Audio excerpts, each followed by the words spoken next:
Today we're going to talk about give and take, and the guy who wrote this book, Adam Grant, really sharp guy. I want to give you a real quick, just if you want to continue this conversation, there's a podcast called Armchair Experts with Dax Shepard. There's a lot of people who love this one, and he did an interview with Adam Grant. I would highly encourage you to go listen to that.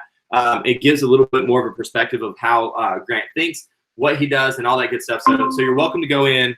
Thank you, Nicole, for dropping that over there. So again, if you have any challenges watching me backwards on Facebook, you can hop into Google Meet, and it will be the right way. So Adam Grant, right? Armchair Expert. Go in, look at that episode, listen to it, and it gives you a little bit more of a cue into him. He's a great thought process guy, kind of guy. I don't know if you've noticed yet, but a lot of the books that I love that have really adjusted me have been ones that are really driven and written by the thought leaders. I like the people who challenge the way we think. It gives me the opportunity to question where I'm at in my stance to understand what my position is on it. And so give and take is about the idea of people who give tend to get more out of their world. And those who are takers obviously are pretty obvious. And they tend to be a little bit more leechy in the world. So not at its core, anything that we don't already know. But there's a couple of things that he points out about the givers that I think was really important, that really had me attached to why givers do tend to succeed, how givers do tend to succeed, and then a little bit about just the reality that givers toe the line of being doormats, and really what you should do to be able to create some boundaries there. So we're going to talk about givers, takers, and when he looks at it, he says there's essentially three personalities. There's the givers, there's the takers, but there's also the matchers, right? So which is what that says right there, match. So there's the matchers. And so we're going to look at today a little bit of the differences in each of those. And so as you can tell, I kind of pre-did my notes so all y'all can feel that you're part of such a pretty little process here. Okay, so when I look at this, I want to make sure, and the very first thing we're going to talk about is the idea of the takers. The takers are a self-serving bunch. This is no duh statement in our world, right? We get it. Takers are very self-serving. Okay?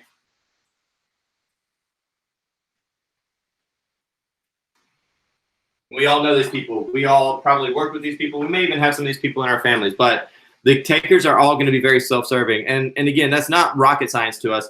And yet we've got to be able to make sure that we're paying attention to that, because when we look at the takers, when they're only interested in self-advancement and when they're always looking for what others can offer them, you've got to understand that there's some protection that you have to be able to put into your world. You can't avoid these people, right? They're in our lives all the time. And again, some of them may be your family members. And yet there's a way in which we as givers, the idea of moving into that giving economy, we can truly pay attention to this a little bit more and understand how we can not change anybody, because we can't change anybody, right? You can only change yourself. And yet there are some moments that we can do to put some boundaries up. But when we look at the takers, I want you to think about takers in your life they're always self-serving. They're always looking for the advancement of themselves, and they're always assessing what others have to offer. Now, here's the thing about the takers. Some takers are really awesome.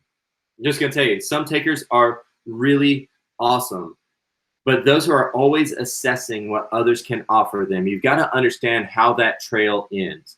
If I'm always looking at how others can offer me, what others can offer me, I think there's a moment where there's going to be a breakup. There's going to be a breakup with the givers and takers are opposite, right? And so there's going to be a breakup. And so even the great takers in your life, because there's a couple people that came to mind, like, man, I know some takers in my world, and they are actually some very kind people. They're not just rude, ruthless people, right?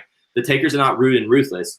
And I think that's one of the challenges that we had, and why I actually loved reading this book, is that in our heads, we put the takers into this like negative category. Like, they're the worst people in the world. They're really not. A lot of takers are actually really good people.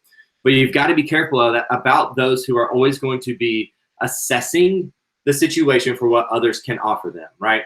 So the reciprocation never actually comes full circle, or it's a very self-serving full circle. And you just got to be able to pay attention to, you don't judge people, right? But you do have to understand what camp they're in, because for us who are in the giving economy, we've got to be careful about where our boundaries are for giving. And I think that's one of the biggest things that I was paying attention to, because the takers will tend to suck time from you, and you may not even realize it because it looks like it's under the guise of help, but the whole time they're just leeching from us. Okay, so it's just a bit of a balance, right? A bit of a balance to understand that. The matchers are really interesting. So the matchers in our world, if we're looking at matchers, they often operate on the policy of fairness. And so our matchers, they're always going to be looking at fairness. And I'm going to try to mix it up a little bit with my colors. So matchers are always going to be looking at fairness. Your matchers are the biggest reciprocators, right? So you do for me, I do for you. You do for me, I do for you. You do for me, I do for you. But they're always measuring things still, right? So the matchers are still always measuring things to an extent. So if we're looking at this and we're understanding kind of each of those camps, we've got the takers. The takers are a little bit more self-serving. They're assessing it for themselves. The matchers are still playing a game, right? They're riding the fence to see what's happening. They're understanding like what's going to happen in this whole process. How can I make sure that I'm living in both camps? They're going to be your fence sitters, which is why I put them in the crack here, the matchers. But they are also always going to be looking for fairness. And so fairness is a two-way street. And I think that's one of the things that I began to realize as I was reading this book and understanding the matchers, right? So those who give a little and take a little. The fairness camp is a really interesting thing. Yes, this is give and take, Grace. The matchers in the fairness thing, they will play the side of unfair as quickly as they'll play the side of this is fair, right? So when it's in my best interest, I'm going to jump into the fair camp. When it's not, I'm going to jump into the unfair camp. And so your matchers can tend to start to drain in the in that kind of giving economy, right? They can drain it because if they ever see anything as unfair, they're very vocal about it. Okay, I want you to understand that the matchers tend to be very vocal about the unfair moments. And so I want you to start to think about like how this is playing out in your world and which camp you're living in. And if you see yourself in one of these camps where you're like, ooh, I don't want to be known as a taker. Well, it's practice to move into the giver side. Let's talk about that, because I actually love the idea of the giver. So when you take and you look at the giver, the givers prefer to give more than they get. That's kind of a dust statement. But here's what's really interesting at. If they prefer to give more than they get, they're paying more attention to what others need from them rather than what they can get from others. All right, I want you to think about that's a key to that, right? The giver is always going to be looking at needs. If I'm a true giver, and I think this is what I do believe that I am the giver in the giving economy. And it was a really clear mirror for me to start looking through that if I was a true giver, that there's a two-way conversation that's happening there so that I can understand people's needs. It's usually the matcher who's not listening to needs and is just giving from resources, right? They're like, well, I have an abundance of this. I'm just going to give it out. That's different than understanding somebody's needs and giving into their needs. One of the things that I do in our office, I'm really big about making sure our leadership, I want us to know our agents by name, need, and next. Okay, name, need, and next. What I mean by that is I want them to know our agents by their name. I want you to make sure that you can call people by their favorite thing in the whole world, which is the sound of their own name. The second thing is to know their needs. To understand their needs is this moment of having that conversation. If we're truly givers, we're having two-way conversations to understand where people's needs are. We're not just listening for our opportunity to respond. We're not listening for our opportunity to talk next. We're listening so that we can truly fill in the gap for where people's needs are, which is why I say next. Okay, so if you understand the trail, need, name, need, and next. If I understand your need, I really know what to do next. If I don't understand your need, I'm just kind of throwing enough at the wall to see what sticks. And so if we're going to really be in the idea of a giver economy, in that moment of give and take, what I really took away from this book is just understanding that the givers are really digging into the needs. And this is what makes so many of the givers really good leaders, because they understand where their people are. They're not just this Pied Piper going, hey, follow me. They're really digging in and say, hey, what can we do in all this together? I like to think about it in this way. Most givers, if you really think about it, they're the sage in everything. They're never the hero. And that's okay. They're always the sage in moments. And what I mean by that is that they're like Yoda, right? Yoda is not the main character of Star Wars. Luke Skywalker, well, in the first three, which were the second three, but the first three that came out, right? He's a sage in this, and he's creating the people around him to be the hero. It's that moment for us, as givers, we get to always be elevating people. And that's a beautiful thing. So if we are truly givers, hey, Mom, if we're truly givers, we're going to do a few things. One is going to be understanding people's by their name. We're going to call them from the space of identity. We're going to give them the dignity of their identity. We're going to understand their needs, which means we're having conversations back and forth that is going to be sacrificial for me to give up my time to listen, to hear, and understand their positioning, and always making sure that we can move into a next. And the next is just my opportunity to move in the direction of your need versus just solving issues, right? Our givers are not really the solvers of issues as much as I would consider them more of the coaches in our world. They're listening to a space to be able to answer you at your basic needs, okay? So there we go, looking at that whole idea. So our takers are self-serving, our matchers are looking at fairness, and fairness is a two-way road. They will be just as serious about fairness on their end as they are about unfairness on their end, okay? And so when we recognize these people, it's not right, wrong, it's just different. These are just the different personalities. And in all honesty, we need these personalities. They kind of tend to push each other along. So I don't know, I guess where my challenge is I don't know how to measure the cut people on or off, because I actually have each of these people in my life. But what I do know is that when we can identify ourselves, we understand a little bit more clear about how we can be better always. I think that's what this book did for me. It helped me to realize how I can always be better. When I have the taker tendencies, how do I make sure I can curb those? When I have the matcher tendencies, how can I curb those? And if I'm in the true giving economy, how can I measure that by looking at the qualities and the characteristics of the true giver? So, okay, so we've got that. We've got our givers, we got our takers, and we got our matchers. Now, when I look at a couple of things on the giver, we're going to spend more time on the give side, obviously on these two, because this is pretty obvious about what's happening in the world. But I want to give you some clarity on why the real giver will have an exceptional opportunity to lead, why they tend to be really strong leaders, and why we connect to them so well. And the first thing, obviously, in that needs, like if I know somebody who knows my needs, and I know somebody who's listening and speaking to the heart of me, right? They've taken themselves off of this shelf and allowed me to be able to take the stage and given me the opportunity to have the dignity of my story being told, right? And so that's the first thing. The second thing that's really interesting in all this is going to be this next little triangle, right? So I am going to butcher how to say this, but the hierarchy of needs is, I'm just going to call it what it is. It's the Maslow, I think. I don't know. I'm terrible at that part of it, understanding the name, but the hierarchy of needs. This is what's really interesting, is that the reason why givers, the reason why they make the best leaders is that they have this ability to create a psychological safety, right? They have this ability to create a psychological safety because they've made all of the spaces safe. If they're listening to our needs and they're given this space and they're giving into my need, what they've really done is drawn this line of safety. And so when you look at our hierarchy of needs, like our most basic need right here is obviously going to be the survival stuff. And it actually calls it the psychological needs, which is air, food, water, shelter, sleep, clothing, all that, right? Those little moments. And the next step is going to be safety needs, which is personal security, employment, resources, health, property. The giver, why they are good leaders, and why, if you are in that camp of giver, to understand what you're doing is you're creating safety for people. You have become safe. And if we're really looking at our hierarchy of needs, safety is one of the most basic needs of all.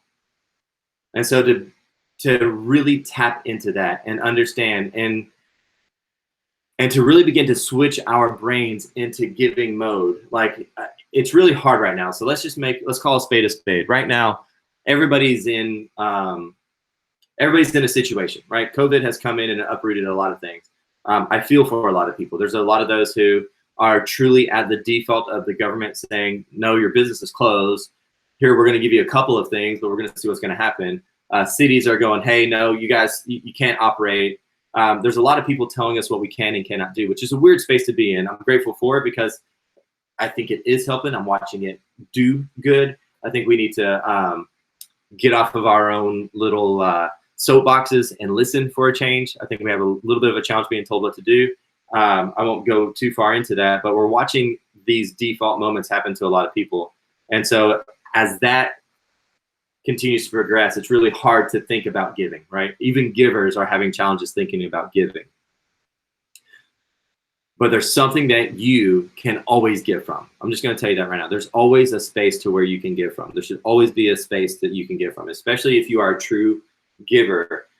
You should always have something that you can give from. What I think is really awesome is to give from your passion. Like, what are you really good at, or what do you really love? Because I promise you, there's people out there who want to experience that. So if you need a moment to practice giving in a time where giving is really difficult, find what you love and give from that. The other day, I sat there and I watched a dude do card tricks online for like way longer than I ever should have watched a guy do card tricks online. But gosh, he was just finding a moment to be able to give back in a way that would be fun and exciting for the world around us. And so giving is not difficult, but it does require us to be in a servant kind of mindset. And when we get into that space, we can practice giving, and we can practice listening, and we can practice understanding people's needs. When we can practice that, and when we do, what we've really created, it's really awesome, is we've created a safe space, which means in our most basic needs, the giver is always winning. They're great in leadership because they create that safety for us. And I want you to think about all of your givers right now, all the people who are givers in your world. And I bet if you really looked at it from a clear mindset, you would see that they are more than likely creating safety for you at a really high level, especially those leaders in our businesses that we're a part of. They're more than likely creating safety for you at a high level. If you are a leader in any kind of industry, right now, it's going to be really difficult to stay in that giving mode. Let's call a spade a spade. It's going to be really hard to stay in that giving mode. Be careful about how you watch yourself move through this process. There's a lot of givers that I'm watching become matchers right now because they want to play in this fairness side of things. You just got to be ready, right? You got to be prepared. You've got to be smart. You've got to be diligent. So don't give up on yourself. I think that's the biggest thing, and why I love this book so much, because it's always inspiring me to look a little bit further inside of myself. And so when I look at it, I'm grateful for the moments that I am blessed with to be able to listen to people's needs so closely that I know that I can meet their needs. And that doesn't necessarily mean that I fill in the gap. I may know somebody or know a tool or find leverage for them for that. But when we really turn that on, it changes everything, guys. And again, I know this book is not rocket science. And yet some of us just haven't really put the words to the way we act. And when we understand that when people are drawn to us because we're givers, they're drawn to us because we're helping them understand their needs and meeting them at the need. We're making sure that they stay safe and that they feel safe. And one of the coolest things that happens in our world is that givers, they facilitate an opportunity for information to flow. Okay, I want to be able to, let's see here. We'll put a red in there. I'm just going to write the word free flow. But I want you to think about this. Our givers, why you're so important and why you're so important right now. And if you haven't done this and you know that you would characterize yourself as a giver, you need to figure out how you can do this. But one of the beautiful things is that they allow information to flow back and forth. The givers are always great people on teams. Now, a lot of times they are taken advantage of to an extent, which is another part of that conversation we'll have here in a second. But when you look at it, they really they give the opportunity for information to flow back and forth. And what I mean by that is that you facilitate ideas, and you don't shut down ideas, and you give space for people to express themselves. You give the space for people, right? Because you understand their needs and you've created safety. So when you've got a group of people together and givers are in that space, they're all going to be finding ways in which they can edify each other. And so I'm going to encourage you. This is one of the challenges with givers who don't understand exactly the giving economy part of this side of things, when we haven't put the words to it, we have challenges when we get into groups and we feel like we're being taken advantage of, and we can easily slide into this fairness mode.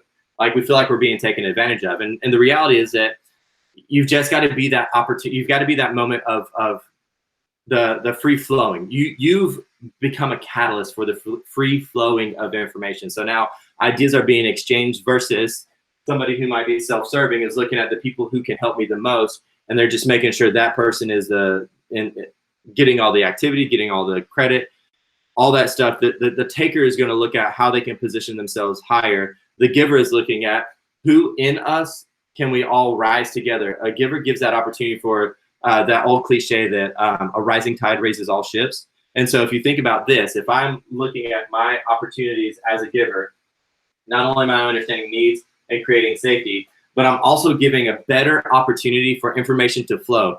And this is one of those things where I find it really interesting. There's always going to be a mixture of the people who are doing things for the right reasons and things for the wrong reasons. And in this particular moment, I'm watching all of it happen live before our very eyes on Facebook. There's a lot of people who are out there, and you can find their hooks right in everything. It seems as if it's a selfless giving moment, and then all of a sudden you're like being hooked to do something, right, to be able to gain their expertise or their knowledge or their services. And so what I love about givers, and what I would call all givers to do right now, is to stop segmenting, right? We've gotten into this moment of segmenting ourselves to be, we're going to be the givers, and here's my platform for which I'm going to be giving it. Go and be as loud as you can to as many people as you can in the most public spaces as you can, as much as you are doing in the private moments. And I want to say that give as much as you can to the people you can in the public moments, in the private moments, wherever they are at. Don't hoard your space to protect yourself. Give from value. I heard somebody the other day say, stop discounting. And that's, you can take it or leave it, but this is just my opinion that I really love. It said to stop actually giving discounts. Like right now, there's a lot of people who are doing discounts, and I get it. Some of you have to, but stop giving discounts. Give your high value for free. It looks better, it feels better, and it shows the proof of that giving spirit. And in the giving economy, people will pay attention to that and know. So when we are givers and we understand that we are givers and we feel as if we're givers, then these three things will always be true in our spaces. We're always going to be listening to people's needs. We're always going to be creating safety, and we're always going to be allowing this moment for a free flowing of information, right? And so it's just a moment for me when I was looking at this, and why I really love this book is that it's more self-reflective than anything else, right? This is my moment to look at, identify the people who I may be able to influence along the way. I can't change, but I can influence people by being the right kind of person.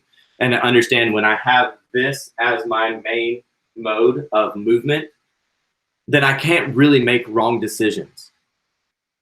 I can't really make wrong decisions if I'm always moving into these spaces. Now, I can make better decisions, but I don't know that I could necessarily make wrong decisions. Okay? When you look at your givers, and I say your givers, when you start looking at your takers and you start looking at your matchers, right? Your matchers and your takers. Those guys are always very, we'll go with what, green? In case you didn't know, these are all the smelly markers. Having a lot of fun with that. These guys are always strategic.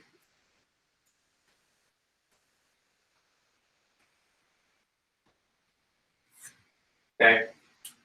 These guys are always going to be strategic in our lives. They're always going to be looking for positioning. Your matcher is always going to be looking for if it's going to come back around, how can it come back around? Where will it come back around? What can I do when it comes back around?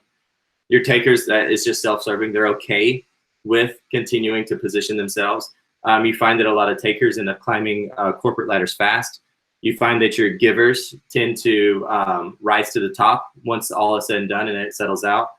Your matchers tend to end up staying in low-level positions. They don't really tend to do much of anything. It's kind of like that idea: if you're too hot or you're too cold, I'm just going to spit you out of my mouth. I'm sorry, you're lukewarm. You weren't hot or cold, so I just spit you out of my mouth. Sorry. Good little Bible reference there for all you Bible belt people.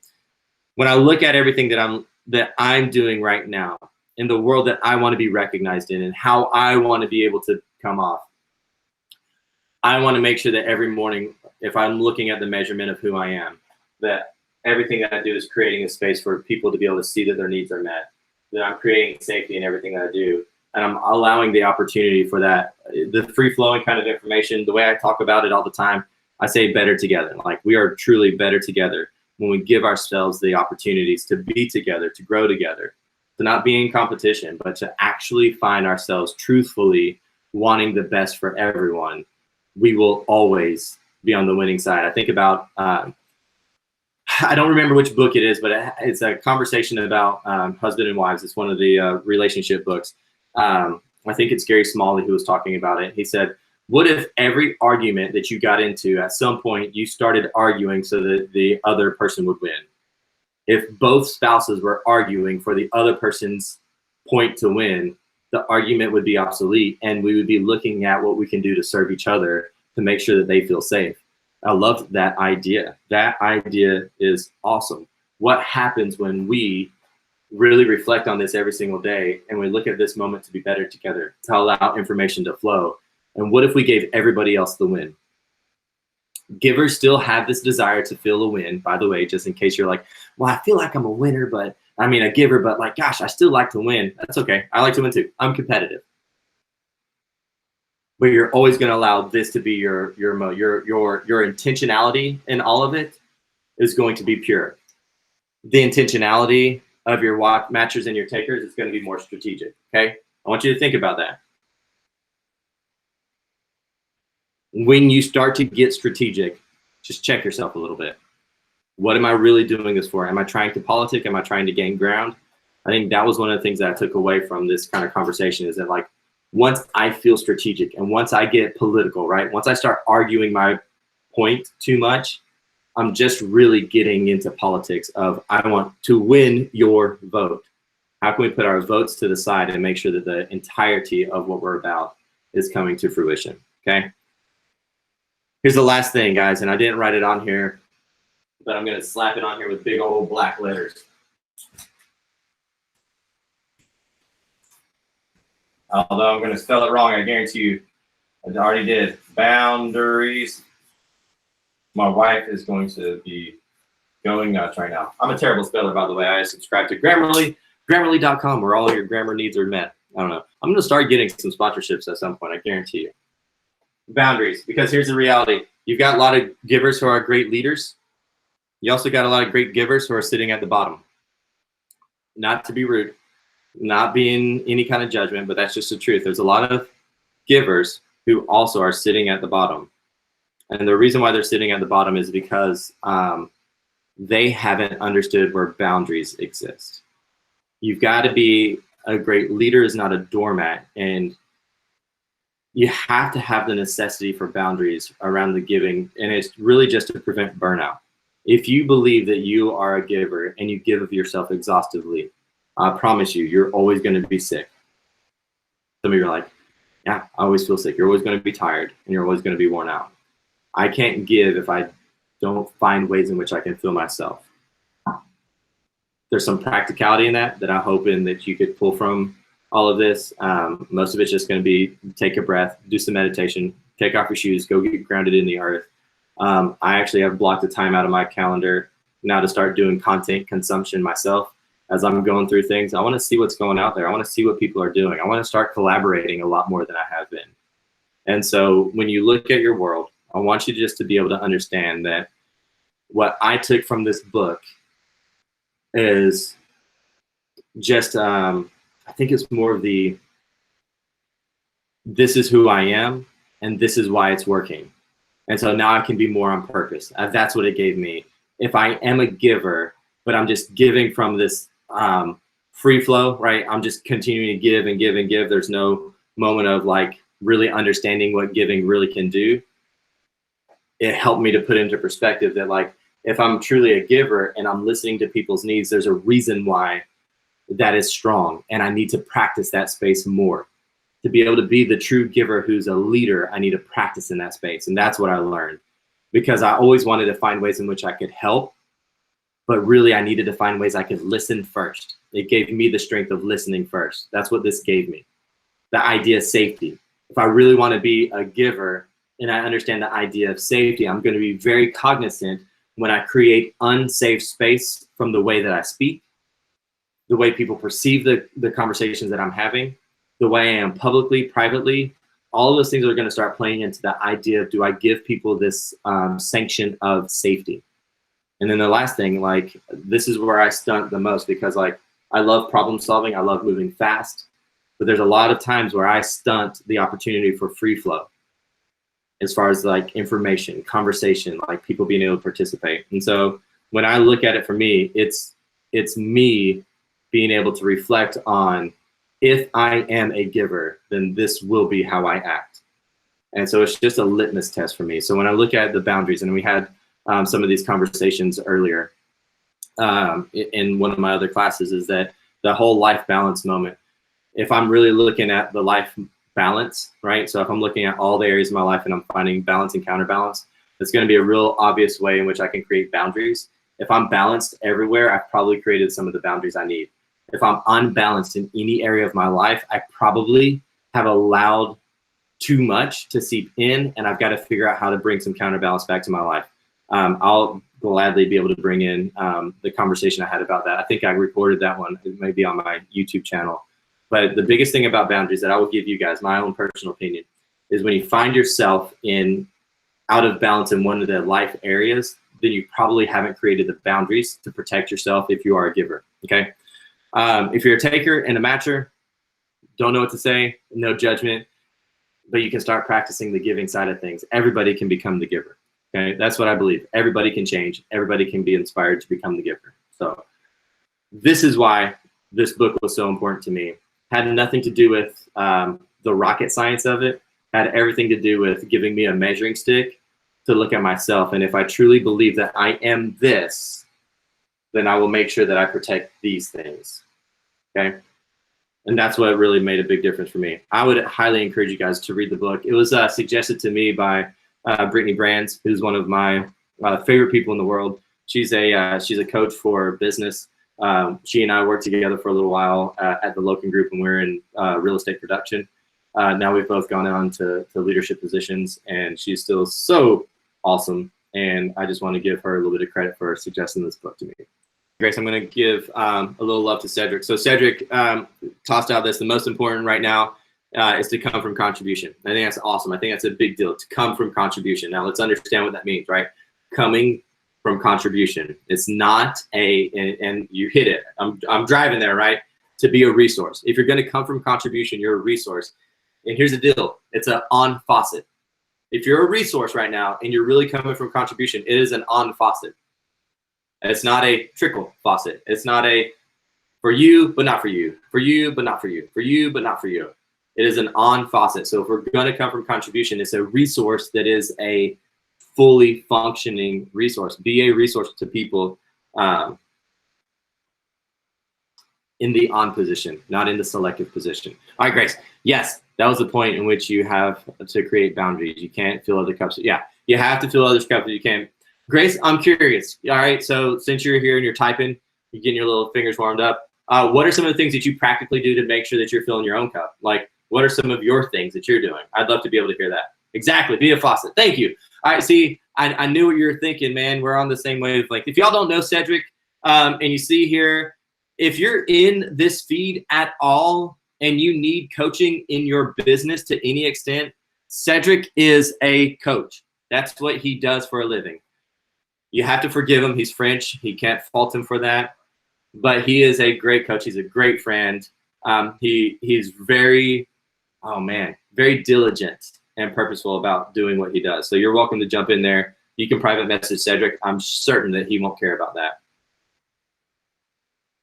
I am certain. All right, Grace, I'm giving you a second to type some of the things that you might be doing to help you fill your cup. And Linda, I saw that you posted. So you said the book yesterday. Are you talking about Atomic Habits? You already finished that one? Giving and boundaries was on point. Don't burn out. Yeah, you can't burn out.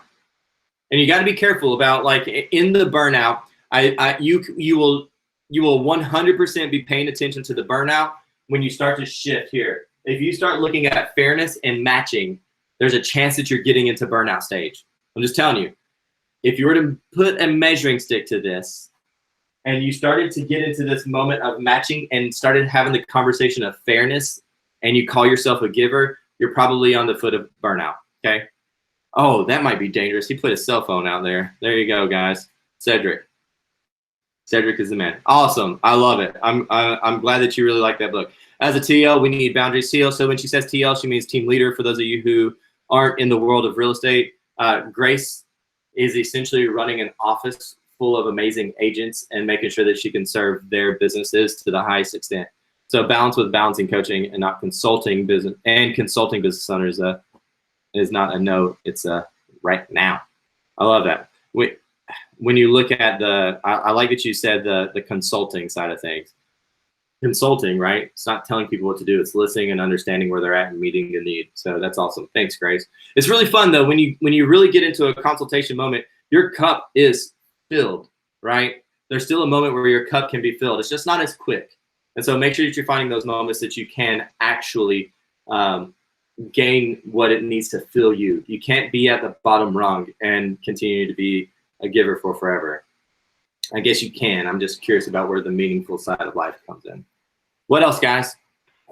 Hey, something that I kind of hear y'all talking about is just that you can be a giver, but if you're not filling your own cup, you're going to become a taker, right? Like you're going to become a taker because you're not taking care of yourself. So you're unable to give back to everybody is kind of what I'm hearing is something that like I think we all can put in practice is just making sure that we make time for ourselves. I love what Crystal, and what I like about that is if you really think about it, if I were living in this box as a giver really, really well, then I don't have to be a taker. I can be involved in the process. And it's in this space usually where, and just because I want to make the point, this is more than likely where a lot of us will get a tinge of being filled. Like when I was saying that like giving also gets a little bit of that moment of being filled to the cup. Like if you find yourself in this box and another person is in that room who you can learn from and grow from, like this is why this is an important piece of the puzzle for the givers to keep together, to be able to put together on a regular basis. Now there's other things that you need to do. I'm not kidding. Like get outside, take your shoes off and stand in the grass. Like there's something about that. Get some sunshine. Get some rest. Most of you, here's the deal. I'm going to just say this out loud. Most givers are in this camp of doing, they sacrifice time in the wrong areas. You can only do 3 things with your time. You can do business, you can do personal stuff, or you can sleep.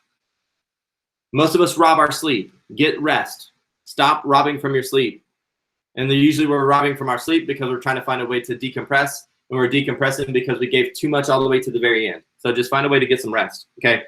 Savannah, this honestly made me evaluate relationships in business and personal. Who is a taker, a giver, and a matcher?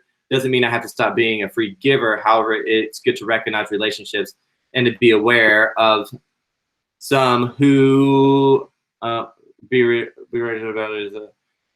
Doesn't mean I have to recognize those relationships and be aware of who they are in order to set boundaries. Obviously, you can tell I have a reading disability. Fill your cup as well as connect with other givers who will fill your cup as well as simply who they are, like you are. Oh, well, thank you. That's very kind. Your little tagline at the end is very kind. And I like what you said. You don't break apart from, in my opinion, you don't break apart from the matchers and the takers. Some of those matchers and takers, I feel like, what if they were in the right environment, may become some of the best, fabulous givers in the world. You've seen that. People have those stories. They're very selfish until they met somebody and it transformed their life. Okay. What else? Is there anybody else that wants to share anything, guys? I love it. I love the participation here this morning. I love that a lot of you guys are tagging into the idea of making sure that you're filling your own cup. That part of this activities of being a giver fills it slightly, but it's emptying faster than it's filling up. So you got to do something a little bit more. Get out there. Get some sun. Get some rest. Read a book. Play a game. Whatever it takes. Make sure that you have what it takes to be a giver and to be a leader as a giver. Because if you give yourself too much, you will tend to be at the very bottom of the rung at some time, finding yourself in a spot of lack, figuring out how am I going to dig myself out of this. I give so much. Okay. Biggest thing I would say, if you start to see this, if you're a giver and you start to play this matching fairness game, you're probably getting really close to burnout and you need to find a way to take a breath. We're doing this not from an extent of like how I can create my own personal library. If you subscribe, I don't care. Like, I'm not doing it for that. So it's out there, it's available, and you can message us and we'll make sure to get you all the links to all the classes. It's all there for everybody.